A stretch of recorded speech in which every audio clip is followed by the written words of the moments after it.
নারায়ণগঞ্জের সিদ্ধিরগঞ্জে জেলা বিএনপির আহ্বায়ক অধ্যাপক মামুন মাহমুদের নির্দেশে আন্দোলনের মুখে বন্ধ হয়ে যাওয়া মেঘনা ও পদ্মা ডিপোর জ্বালানি তেল সরবরাহ চালু করেছে বিএনপি নেতাকর্মীরা। বৃহস্পতিবার দুপুরে নাসিক ৬ নং ওয়ার্ড বিএনপির সাধারণ সম্পাদক মোহাম্মদ মনির হোসেনের নেতৃত্বে ওয়ার্ড বিএনপির নেতাকর্মীরা আন্দোলনকারীদের বুঝিয়ে ডিপো দুটির জ্বালানি তেল সরবরাহ কার্যক্রম ফের চালু করে। বর্তমানে ডিপো দুটির তেল সরবরাহ স্বাভাবিক রয়েছে। এর আগে সকাল থেকে সিদ্ধিরগঞ্জ থানা বিএনপির সহসভাপতি, নারায়ণগঞ্জ মহানগর শ্রমিক দলের আহ্বায়ক ও ট্যাঙ্কলরির শ্রমিক ইউনিয়ন গোদনাইল মেঘনা ডিপো শাখার আহ্বায়ক SM আসলামকে চাঁদাবাজির অভিযোগে গ্রেফতারের প্রতিবাদে গোদনাইল SO রোড এলাকার মেঘনা ডিপো ও বার্মা স্ট্যান্ড এলাকার পদ্মা ডিপোর তেল সরবরাহ বন্ধ করে দিয়ে তার সমর্থকরা বিক্ষোভ প্রদর্শন করেন। এ সময় সারা দেশে জ্বালানি তেল সরবরাহ সাময়িক বন্ধ হয়ে যায়। খবরটি চারদিকে ছড়িয়ে পড়লে নারায়ণগঞ্জ জেলা বিএনপির আহ্বায়ক অধ্যাপক মামুন মাহমুদ তার নেতাকর্মীদের নির্দেশ দেন শ্রমিকদের সাথে কথা বলে তেল সরবরাহ স্বাভাবিক করতে। দুপুরে তার নেতাকর্মীরা শ্রমিকদের সাথে কথা বলে ফের ডিপোর কার্যক্রম স্বাভাবিক করে। তোমরা যদি মনে করো যে না আমরা এইভাবে প্রতিবন্ধ করে থুমু, আমি কি তোমার লোক মারামারি করতাম? এই ডিপুতে আমার কোনো ব্যবসা আছে? আমরা কোনো খাইতেই না কেউ তোমার লোক আমগুলো ভাই বন্ধু কোনদিন এক কাপ চা খাইতেছি কেউ রে আমাকে একটা 4 টাকা দাও।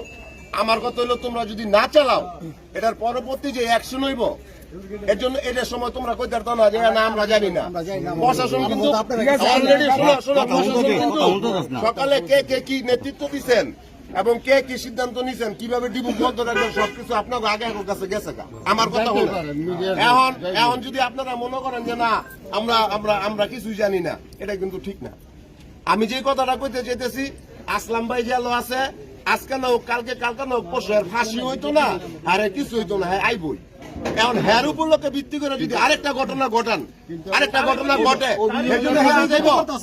হ্যার ক্ষতি হইতে পারে না হইতে পারে, এটা হলো হ্যার ব্যাপার। কিন্তু সাধারণ অনেক মানুষে আবার নতুন করে মামলার মধ্যে পড়বেন, কারণ আপনারা যখন একটা ডিপো জিম্মি করবেন এটা কিন্তু সরকার মাইনে নিত না। আপনারা এটা মনে করেন না যেন 5,000 50,000 লোক থাকলে রাষ্ট্রীয় সম্পদটা বন্ধ রাখতে পারবেন, এটা কিন্তু অবশ্যই চলবো।